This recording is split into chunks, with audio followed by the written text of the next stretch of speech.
আসসালামু আলাইকুম। এত রান্না বান্না করি, তারপরও দেখা যায় কি বাইরের খাবার একটু খাইতে মন চায়, আবার শরীরটাও ভালো না। এর জন্য আজকে বাইরে থেকে খাবার অর্ডার করছি। এগুলো হচ্ছে মোমো।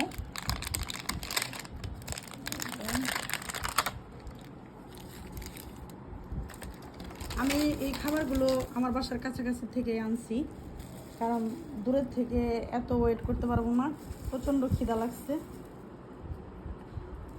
আমি কোনাপাড়া থেকে আনছি এগুলা, জানি না খেতে কেমন হবে। এই যে সসগুলো, এই যে পিৎজাটা একটু কেমন জানি হয়ে গেছে। আমার মনে হয় আনার সময় একটু চাপ লাগছিল, এর জন্য এরকম হয়েছে, কিন্তু মনে হয় মজা হবে। এখনো খাই নেই, খাবো ইনশাল্লাহ। দেখি একটা মোমো খাই। বিসমিল্লাহ।